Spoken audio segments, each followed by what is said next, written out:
Obrigado, Espírito Santo, pela tua santa presença. Manifesta em nosso meio. Tua palavra diz que onde tem 2 ou mais reunidos em meu nome, ali estarei entre eles, estarei presente. Tua palavra diz que tua presença passeia no meio dos louvores do teu povo. Pai, nós reconhecemos a tua presença. Sabe, eu falei para o pessoal no quinta-feira algo que me veio naquele momento.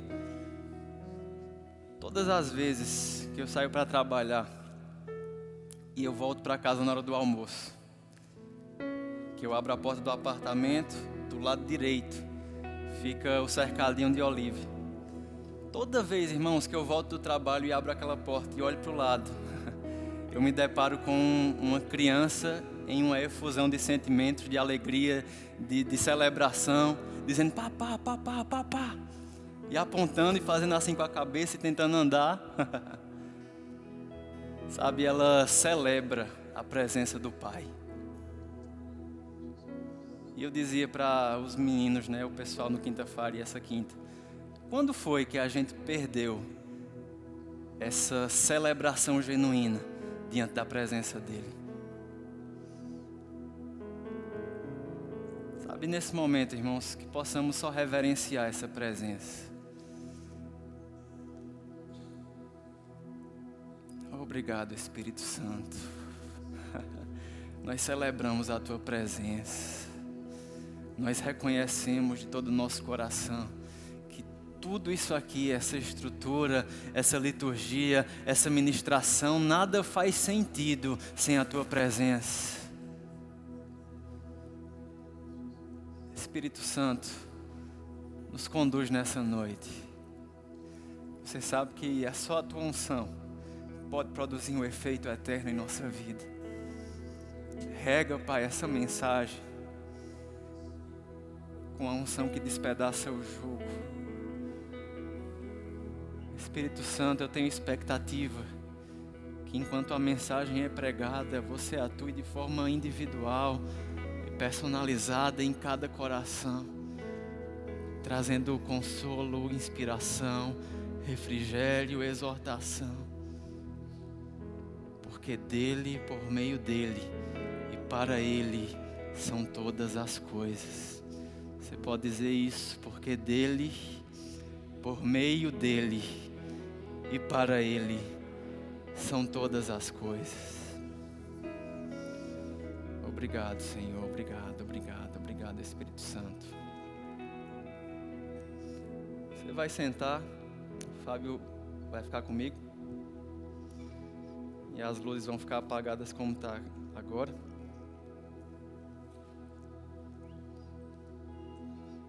Obrigado, Senhor. Sabe, irmãos, quero te dar logo 2 instruções antes da gente começar. Primeira, eu gostaria que você ou desligasse ou realmente mantivesse fora do seu alcance o seu celular hoje. Ah, João, mas eu vou ler a Bíblia. Não precisa não, vai aparecer aqui e está numa condição que tudo que eu falar vai aparecer aqui, os irmãos vão estar atentos lá.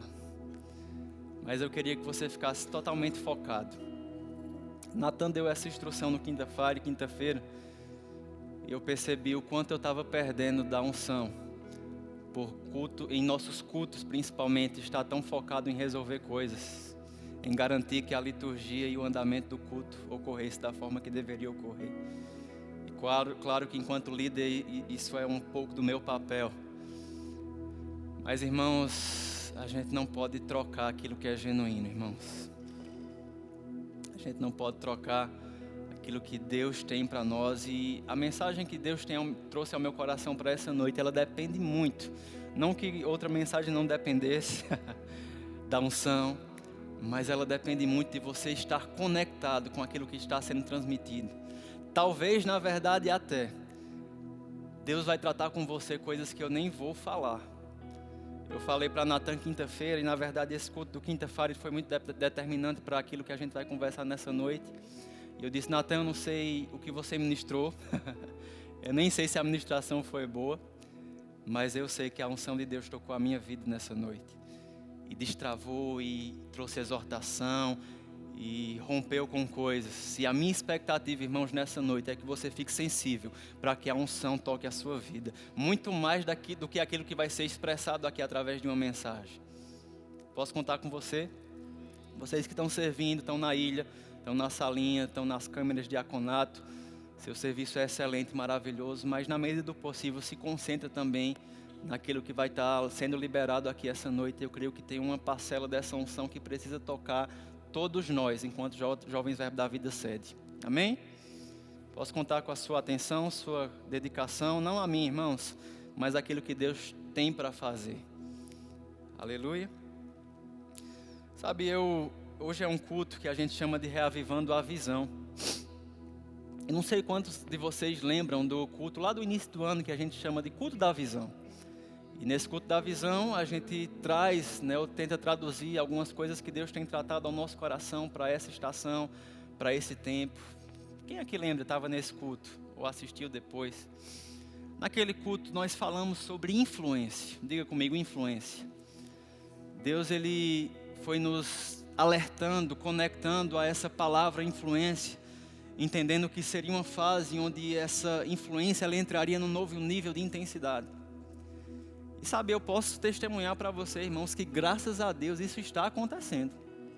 Inclusive, quando eu estava vindo para cá, para a igreja, eu recebi uma mensagem de um líder de jovens, e ele disse, João, vi que vocês vão ter o culto da visão, aí reavivando a visão.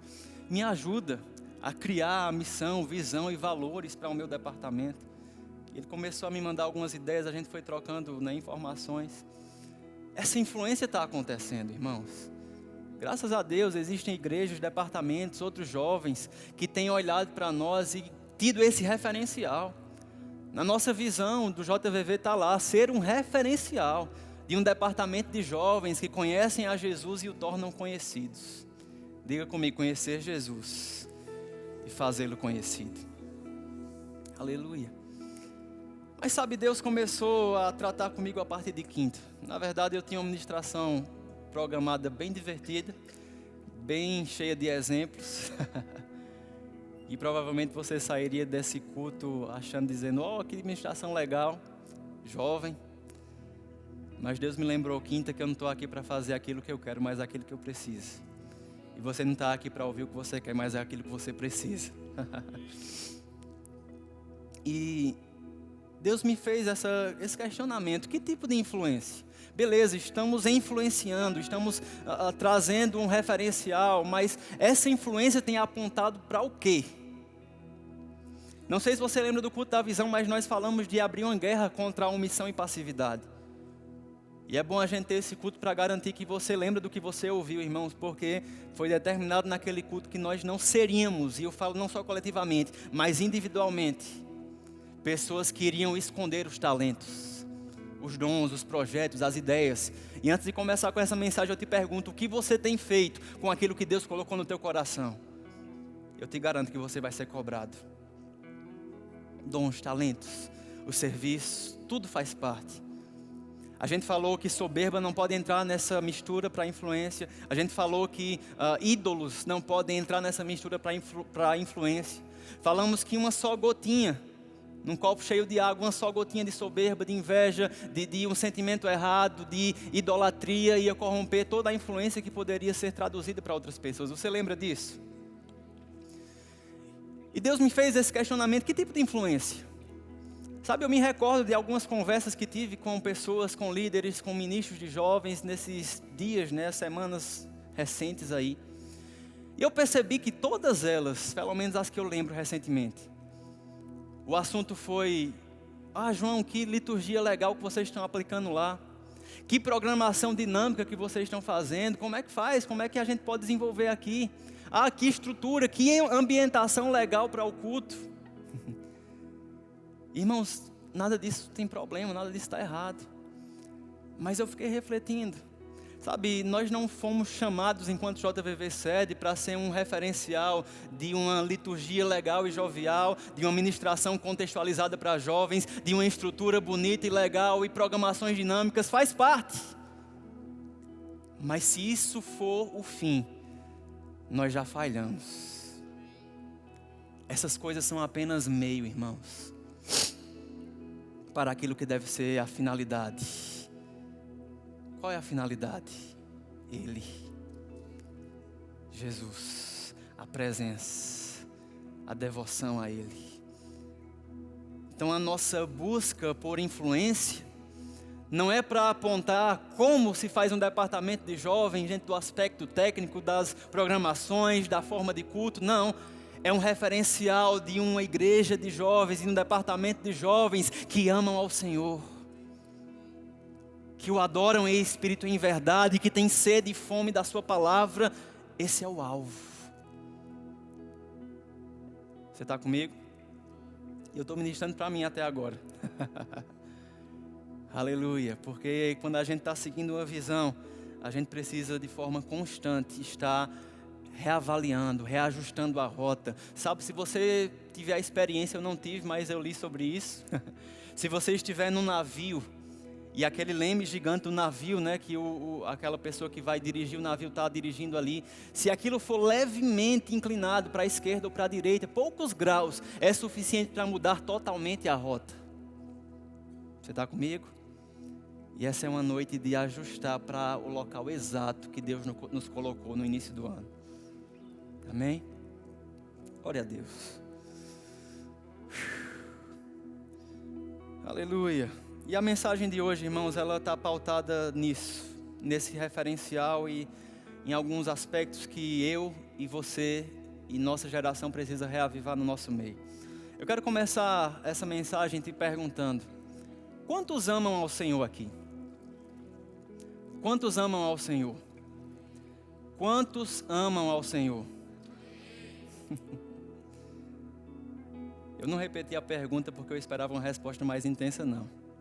Mas eu quero te lembrar do diálogo de Jesus com Pedro, quando ele chega para Pedro e diz: Pedro, tu me amas?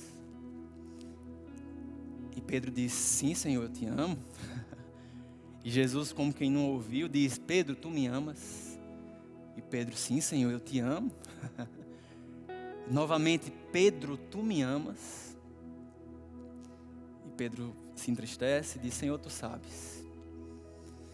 É interessante esse texto, a gente não vai abrir, mas tem algumas coisas aqui que a gente pode pegar, porque se a gente olha o texto de forma crua, talvez não faça muito sentido, porque Jesus fica perguntando de novo, Pedro não já tinha respondido. Mas quando a gente olha para o grego no qual o Novo Testamento foi escrito, quando Jesus ele pergunta: Pedro, tu me amas? Ele pergunta em um nível de amor que a gente chama de amor ágape. Eu trouxe aqui um conceito simples para a gente entender isso. Pedro, tu me amas? Amor ágape é um amor espiritual, incondicional, sacrificial, regado por um profundo respeito, temor, intimidade. É o amor do tipo de Deus. E quando Jesus diz: Pedro, tu me amas? Ele diz: Pedro, tu me amas? Esse nível de amor.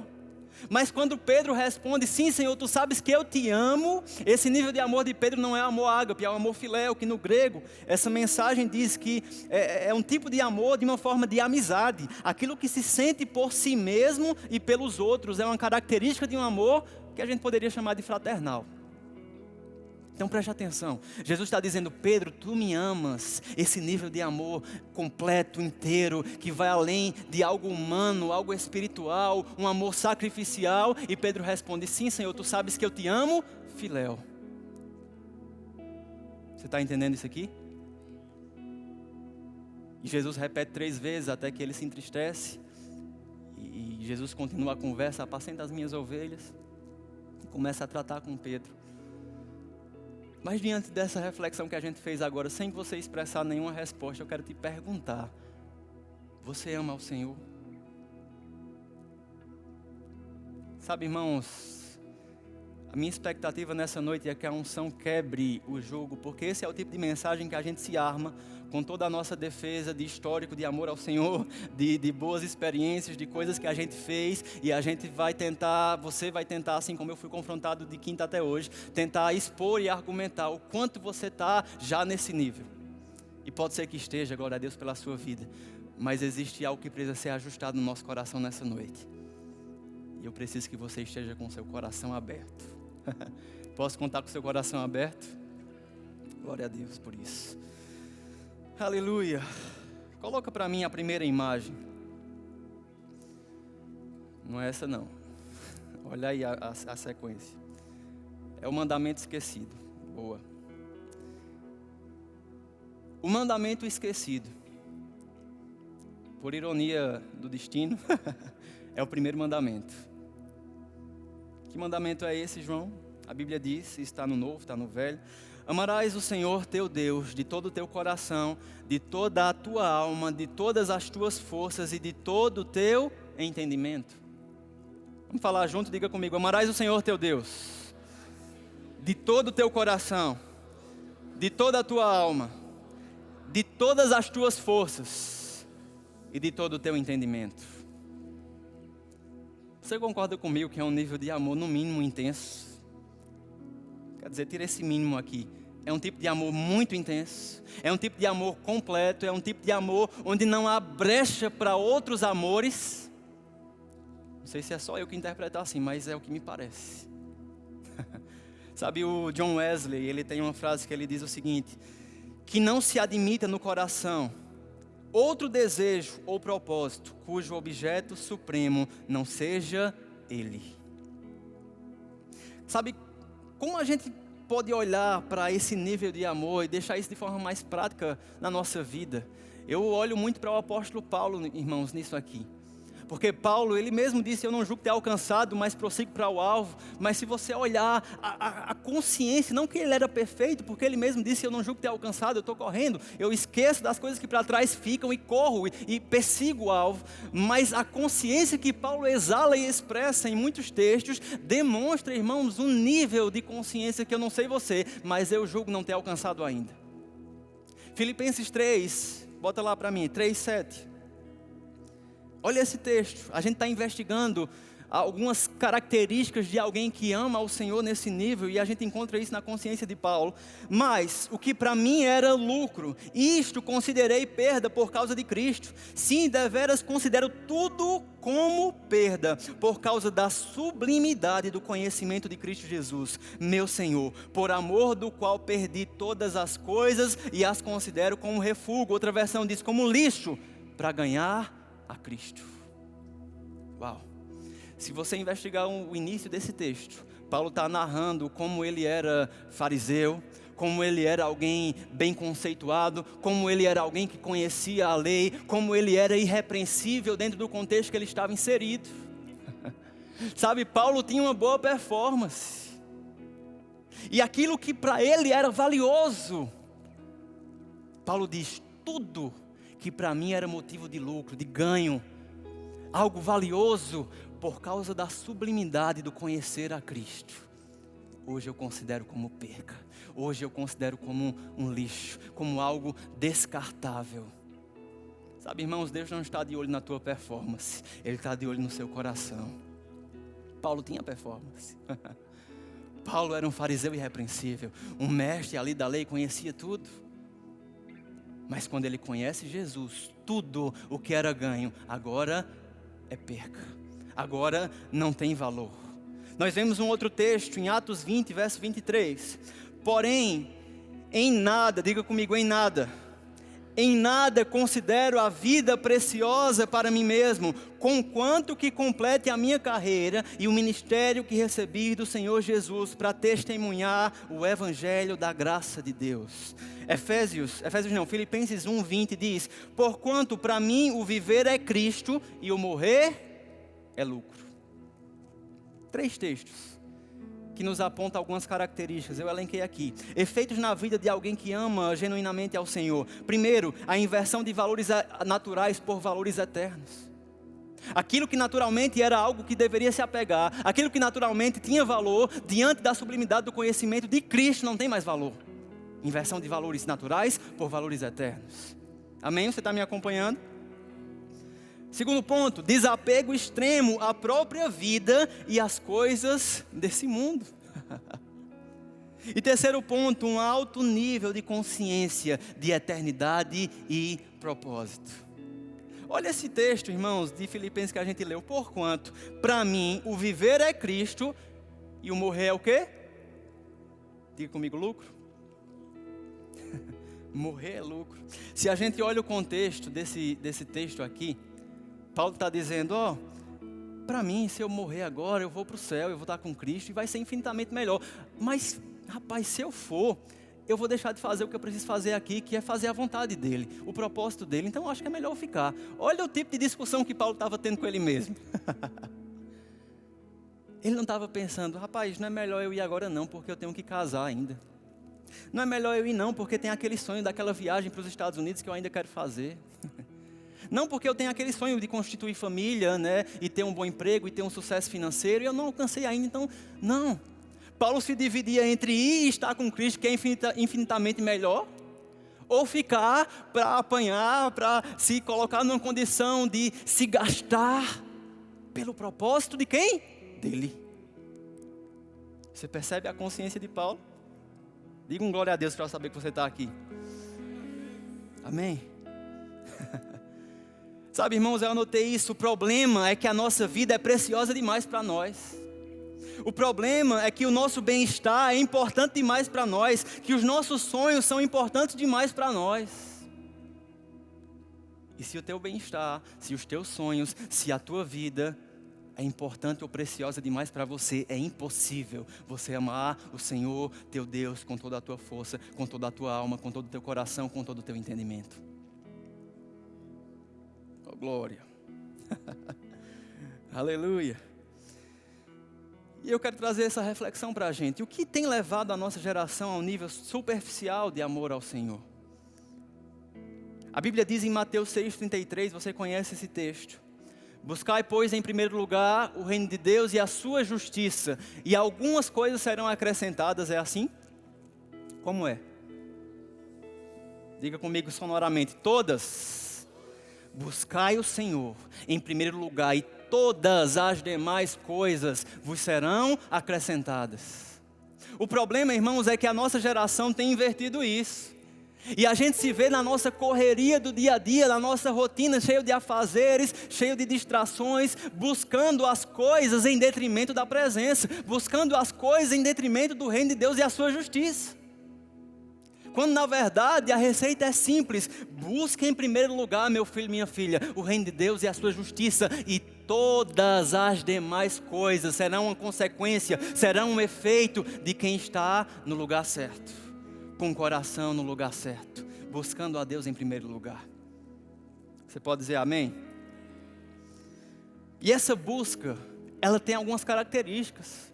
Jeremias capítulo 29, verso 13 nos dá algumas pistas sobre isso. Buscar-me-eis e me achareis, quando o quê? Quando me buscardes de todo o vosso coração. Perceba, é uma busca e não uma busca de qualquer jeito. Não é só buscar, mas é buscar do jeito certo, com o coração certo, com a motivação certa.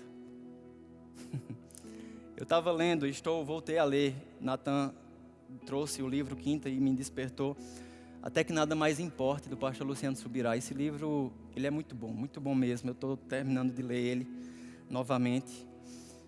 E nesse livro, o pastor Luciano, ele traz algo que eu quero trazer para vocês. A Bíblia diz em Efésios 5,18, foi até citado no louvor: não vos embriagueis com vinho, no qual há dissolução, mas enchei-vos, diga comigo, enchei-vos do Espírito. Amém? E aí ele vai falar com salmos, hinos, cânticos espirituais e tal, beleza. Mas o que eu quero trazer para você aqui é a primeira parte. Ele diz, não vos embriagueis com o vinho. A Bíblia fala nesse texto de uma embriaguez que é produzida pelo vinho, por uma bebida alcoólica, como um exemplo. Talvez vinho ou qualquer outra bebida alcoólica aqui não seja um bom exemplo para a nossa geração que está dentro da igreja hoje. Pelo menos eu espero que você não esteja por aí se embriagando com qualquer bebida alcoólica. Amém? Mas é interessante que nesse livro o pastor vai falar sobre uma embriaguez espiritual. E ele diz que essa embriaguez espiritual é um estado de dormência que produz uma incapacidade para qualquer tipo de resposta a Deus. Sabe, a gente talvez não esteja se embriagando mesmo com álcool, com bebidas alcoólicas, mas talvez a gente esteja se embriagando com distrações. a gente esteja se embriagando com afazeres, a gente esteja se embriagando com as bênçãos, a gente talvez pode até estar se embriagando com o chamado. Vamos pegar esse início, distrações. Sabe, irmãos, eu me peguei essas últimas semanas distraído. E eu vou confessar o pecado para você aqui. Distraído com jogo de futebol, videogame na verdade. Distraído, eu gosto dessa coisa de política, distraído com as eleições de São Paulo, que está muito divertido. Distraído. Sabe, idolatria, quando a gente fala de idolatria, a gente já remete a ídolo. Uma palavra deriva da outra, está interligado. Mas quando a gente pensa em ídolo, a gente pensa naquela imagem, né? Naquela escultura, naquele bezerro de ouro, por exemplo, que o povo de Israel fez e Deus reprovou. E a gente lembra de textos onde Deus diz: não produza, povo de Israel, para vocês ídolos. Mas sabe, irmãos, que a nossa geração tem se tornado especialista em construir ídolos intangíveis, que não estão na estante, não estão no altar, mas estão sendo construídos, tomando a atenção que deveria ser de Deus. Tudo aquilo, irmãos, que ocupa o tempo, a atenção, a devoção, que deveria ser canalizada para Deus na sua vida, é um ídolo. Eu não estou dizendo, irmãos, que, por exemplo, eu falei do jogo de futebol, eu falei de acompanhar um determinado conteúdo que você gosta. Não estou dizendo que isso é errado, mas a partir do momento que isso toma o lugar de Deus, a partir do momento que isso toma o protagonismo na sua vida, no seu cotidiano, no seu tesouro, a Bíblia diz: onde está o seu tesouro, aí estará o seu coração. E o seu tesouro é aquilo que ocupa a sua vida, que ocupa o seu planejamento, que ocupa os seus pensamentos. Onde está o teu tesouro, aí estará o seu coração. Amém? Aleluia. Distrações. Coloca aí, tem um estudo sobre quantas horas a gente passa por dia no celular. Bota aí para mim, por favor. Olha isso. Pesquisa mostra que brasileiros passam 9 horas por dia ao celular ou em outros aparelhos eletrônicos. Uau! 9 horas, gente. Se a gente pensar que a gente dorme, sei lá, umas 8 horas, isso significa que é a maior parte do tempo que a gente está acordado. E é claro que a gente pode argumentar: João, mas a gente pode fazer coisas produtivas, inclusive eu posso trabalhar com o celular. Tudo bem, eu não estou chegando nesse ponto. O que eu quero trazer para você é uma reflexão. Será que não tem áreas em volta da nossa vida que estão sendo alvo de uma idolatria, de uma atenção demasiada ao ponto de ocupar um lugar que deveria ser de Deus na sua vida? Pode ser uma distração como redes sociais, pode ser você se deixando embebedar com o entretenimento de séries, de filmes que você fica lá maratonando. Olha essa frase, pode tirar, volta lá para o primeiro. Olha essa frase de William Ing: se gastarmos 16 horas por dia, se gastamos 16 horas por dia em contato com coisas dessa vida e apenas 5 minutos por dia em contato com Deus, será de admirar que as coisas dessa vida sejam para nós 200 vezes mais reais e atrativas do que a Deus? Aleluia. Distrações. Sabe, às vezes a gente é perito em ficar ali fugindo da tentação para não cair em pecado. Sabemos que o pecado é um grande inimigo. Beleza, show de bola, de fato. A gente tem que estar atento, tem que vigiar. Mas sabe que existe um inimigo sorrateiro que muitas vezes a gente não percebe, chamado distração? Que sem a gente perceber pode nos tirar do caminho, sem a gente perceber pode nos tirar da rota, sem a gente perceber a gente se depara com uma situação de Demas, amando mais as coisas desse mundo. Sabia que é possível a gente se embriagar com os afazeres? Marta, por que está tão preocupada? Sabe, nos últimos cultos eu estava ali sentado muito preocupado com a liturgia, com o início, com a câmera, com isso, com a fotografia, com os stories. E tem um nível que eu devo estar mesmo, sou líder desse departamento. Mas o questionamento de Deus para mim, me confrontando, foi: e a melhor parte? E aquela parte que é a causa, que é o porquê, que é o essencial? Sabe, irmãos, é possível você estar embriagado com a profissão, com o sucesso profissional. Os cuidados do mundo e a fascinação das riquezas pode ser um motivo dessa embriaguez, tomando um lugar que deveria ser de Deus. Mais uma vez aqui, não estou pregando contra você se estudar, você ir atrás da tua profissão, melhorar. Mas existe aqui um cuidado. Porque a partir do momento que isso ocupa um lugar que deveria ser de Deus, isso se configura como idolatria e é pecado. Posso ouvir um amém? Bênçãos. João, como é que alguém pode se embriagar com as bênçãos? Sabe, irmãos, eu testemunhei pessoas que estavam no nosso contexto, pessoas que eu conhecia, que via a dedicação ao Senhor, o coração devoto ao Senhor, servindo na igreja, animado com o propósito de Deus. E de repente, um sucesso profissional, ele começa a acontecer, uma bênção financeira, um sucesso financeiro começa a se manifestar. E aquilo que deveria ser uma bênção se torna uma maldição. Porque o foco saiu dele para a bênção. É possível. É possível a gente se embriagar com algo tão lícito e tão sagrado quanto, por exemplo, casamento e família. O meu casamento, a minha família, o nosso bem-estar. E de repente, se aquilo não for bem administrado, isso pode tomar o lugar de Deus na sua vida. Oh, aleluia. É possível se embriagar com o chamado. Sabe, tem gente que parece, não sei se você assistiu, mas você deve lembrar aquele personagem de, acho que é Senhor dos Anéis, né? Que ele é todo feinho assim, parece um pouquinho com gratidão, né? Brincadeira, não sei nem se ele está aqui.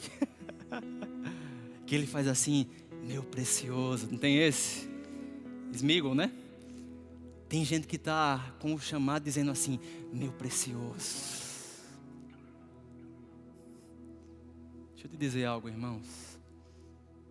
Posso confessar outro pecado para você? Eu já busquei ao Senhor, em alguns momentos, entrega, devoção, não por quem Ele é ou pelo desejo genuíno de buscar a Ele, mas porque eu precisava da unção para uma atuação ministerial. Não é só buscar, é como a gente busca. Buscar-me-eis e me achareis quando me buscardes de todo o vosso coração.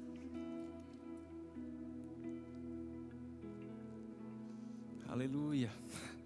Deixa eu te dizer, o Deus das bênçãos, Ele é maior do que as bênçãos. O Deus das promessas é maior do que as promessas. O Deus da obra, Ele é maior do que a obra. O Deus que te deu o chamado, Ele é maior e mais digno do que o chamado. E é muito fácil quando se trata de chamado a gente se enganar. Estou buscando ao Senhor, mas você está buscando construir o teu próprio império, o teu próprio ministério, usando a unção dEle. Obrigado, Espírito Santo. Você pode dizer obrigado, Senhor. Aleluia. O livro Cultura de Avivamento, o autor diz, o avivamento acontece quando o povo de Deus desperta para a compreensão de que Jesus é tudo e que este mundo não oferece nada que possa ser comparado com as riquezas da completa devoção a Ele. Preste atenção agora.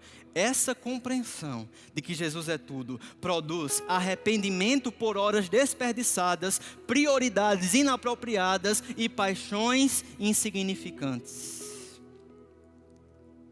Aleluia.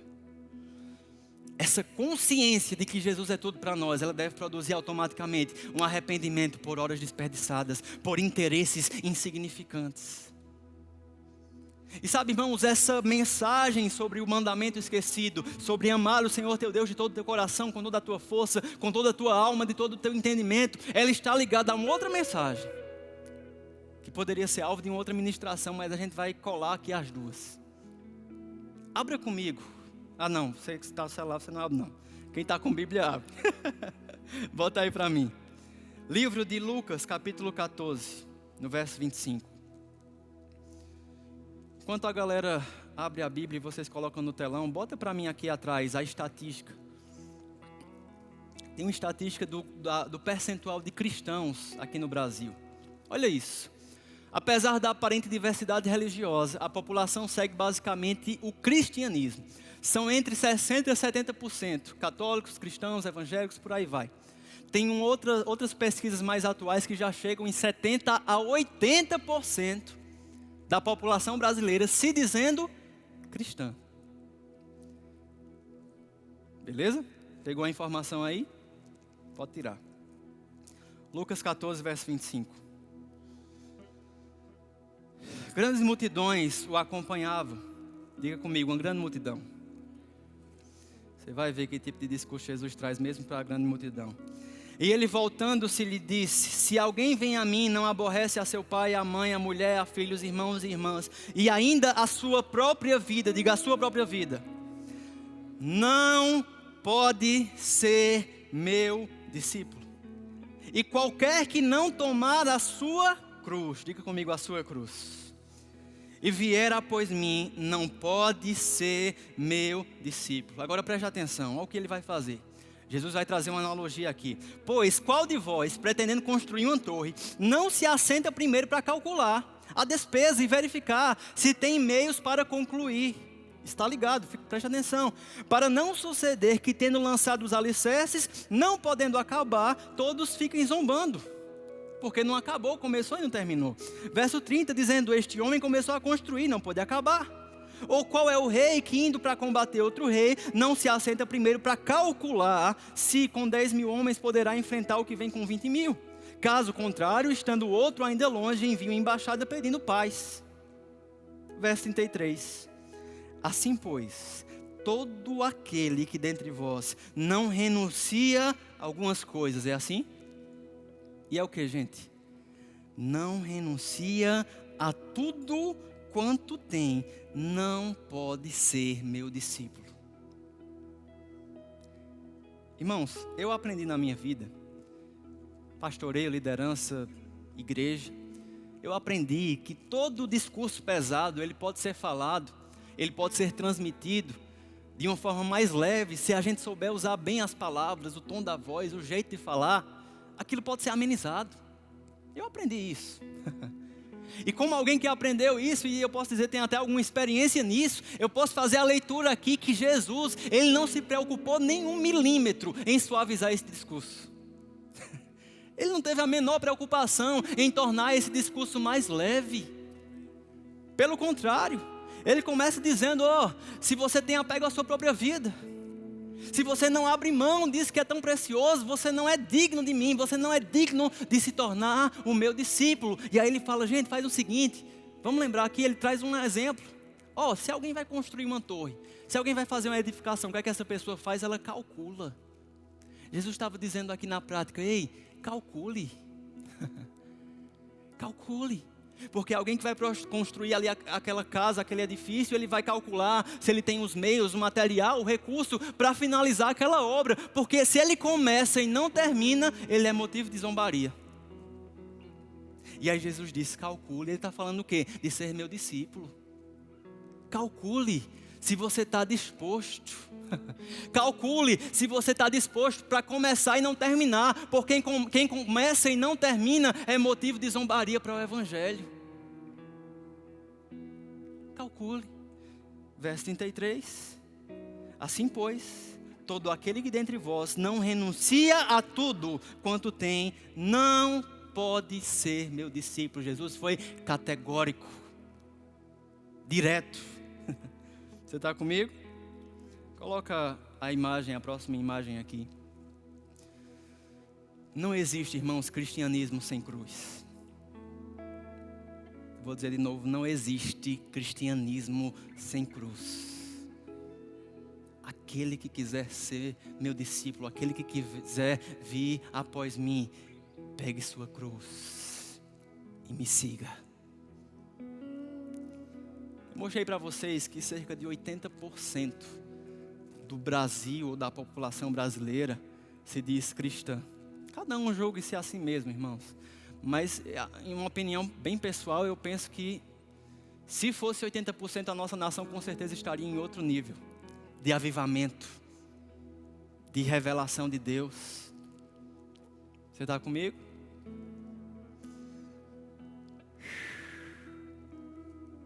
Oh, aleluia. Talvez a culpa de termos uma geração que se diz cristã, da boca para fora, sem de fato calcular, sem de fato levar a sua cruz, seja um reflexo da forma como a gente tem pregado, da forma como a gente tem anunciado o Evangelho, dando muita ênfase ao amor, à graça, à misericórdia, aos benefícios da salvação, e esquecendo de falar que tem um custo, esquecendo de falar que existe um negue-se a si mesmo, esquecendo de falar que existe a necessidade de cada cristão carregar a sua cruz, porque cristianismo é ser seguidor de Cristo.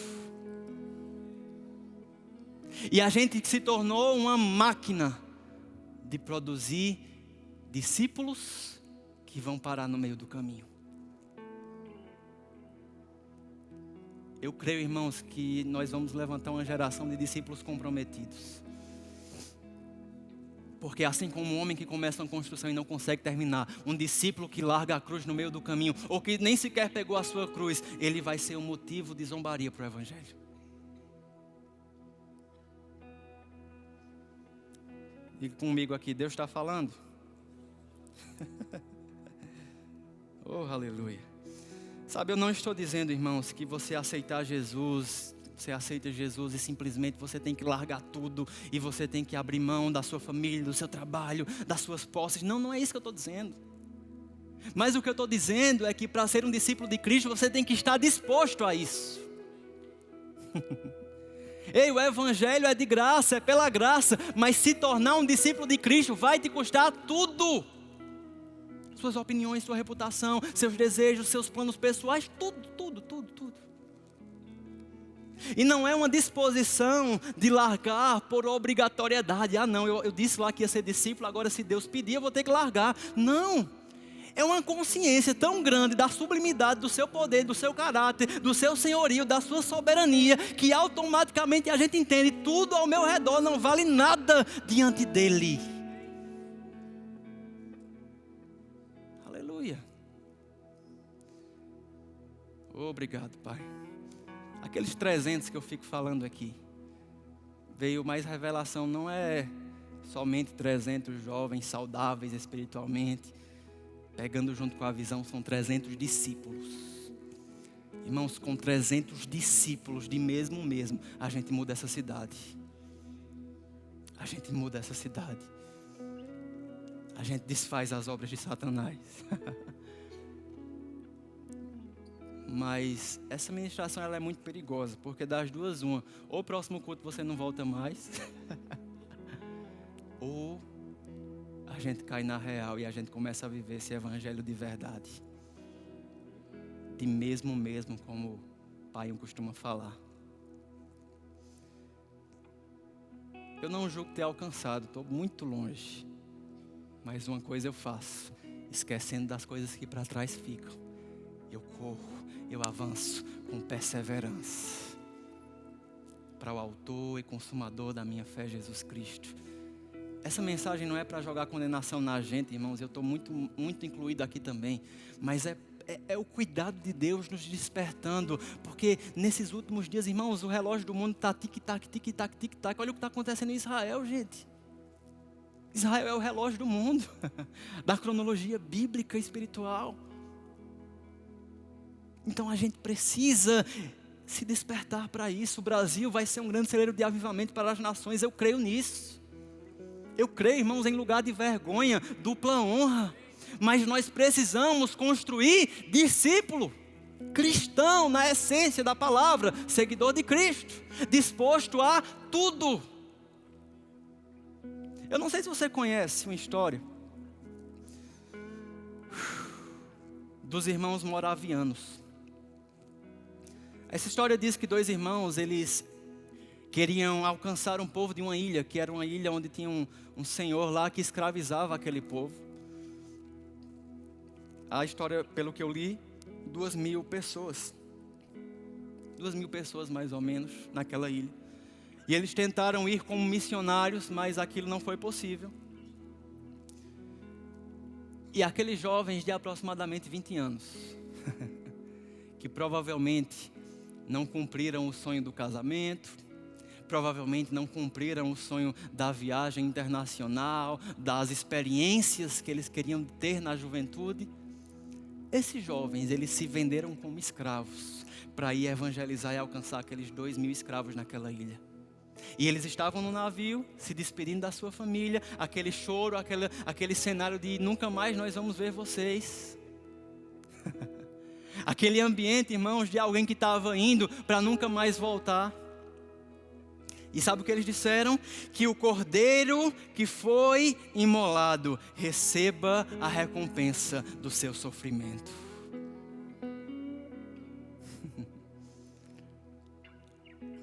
Desprendimento dessa vida, das coisas dessa vida.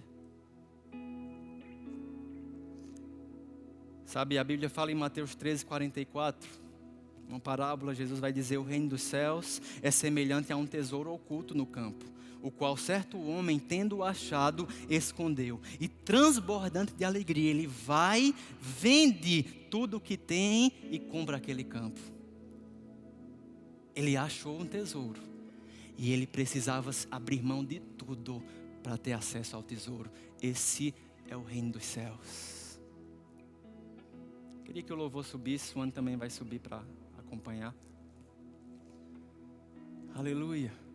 Amarás o Senhor teu Deus de todo o teu coração, com toda a tua força, com toda a tua alma, com todo o teu entendimento. Esse nível de amor, irmãos, ele só é possível a gente expressar por Deus se a gente estiver com a nossa cruz em nossos lombos. João, eu fui apresentado a um evangelho onde a minha vida seria um mar de rosas, onde eu aceitaria Jesus e agora a eternidade está garantida e eu vivo a minha vida como eu quiser. Desculpa, mentiram para você. Não é assim não. Tem uma cruz, tem algo que você precisa carregar, e essa cruz ela se chama negar a si mesmo. Porque quando você aceitou Jesus, não foi como teu Salvador somente, mas como Senhor.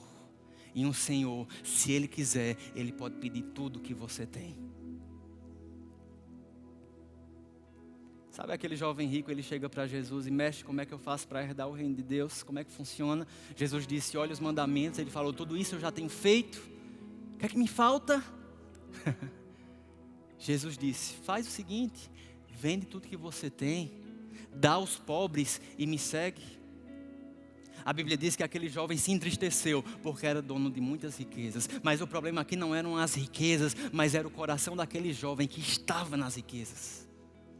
Sabe, Deus não vai, talvez Ele não vá, talvez, te pedir para vender tudo que você tem, ou largar tudo que você está fazendo agora. Talvez Ele não peça. Mas e se Ele pedir, você está disposto a? O que é mais precioso para você? O que é aquele Isaac que você guarda bem guardadinho? Será que é uma distração? Será que é um emprego? Será que é um objetivo particular, um plano, uma bênção específica? O que é isso? Você está disposto a sacrificar? Porque quando Deus pediu Isaac a Abraão, Ele não queria que Abraão matasse Isaac de fato. Ele queria ver o coração de Abraão, se de fato estava disposto a sacrificar o melhor que ele tinha. Fica de pé no teu lugar.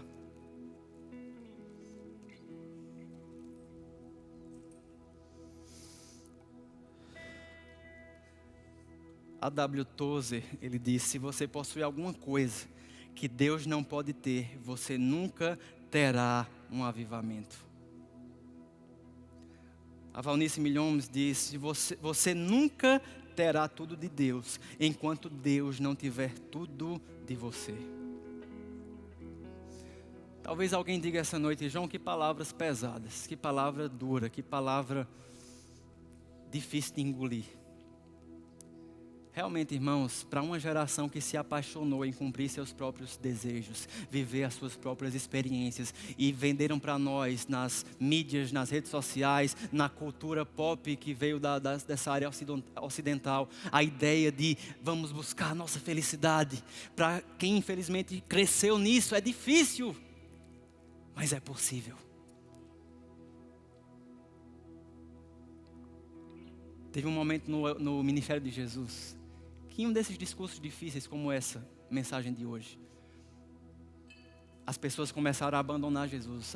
Alguns que estavam seguindo ele começaram a ir embora. E ele olha para os 12 e diz: e vocês? Vocês vão também? E aí Pedro ele se levanta e diz: Senhor, para onde iremos, pois, se só tu tens as palavras de vida eterna? Você tem duas opções.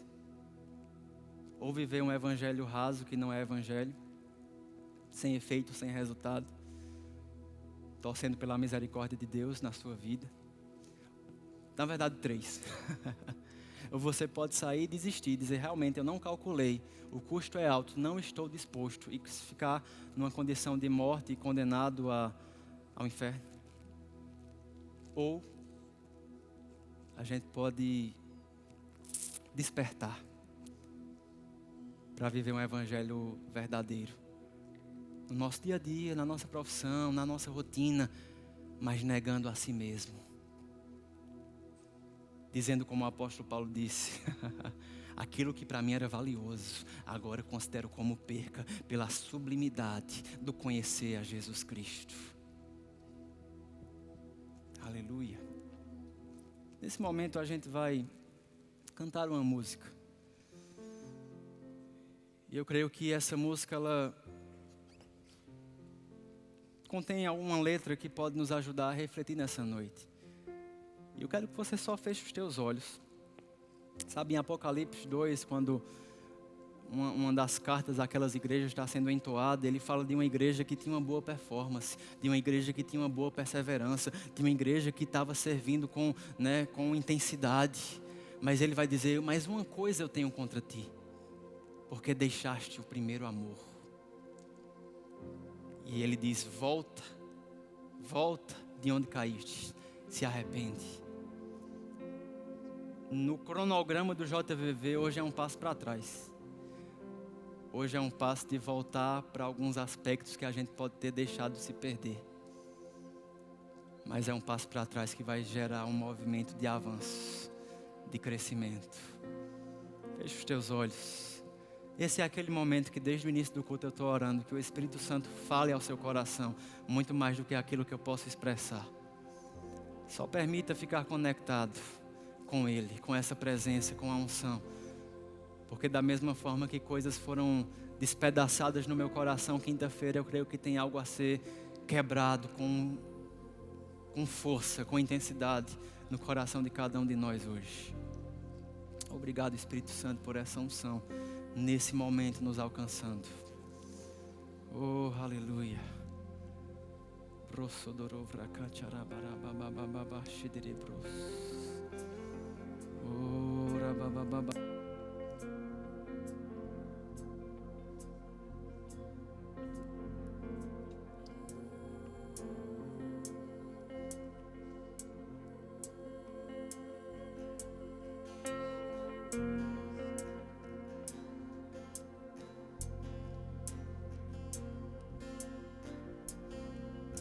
Estavas desde o princípio, eterno tu és, Senhor.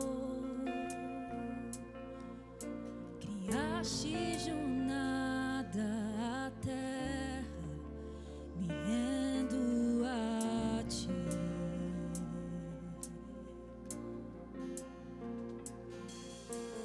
Antes que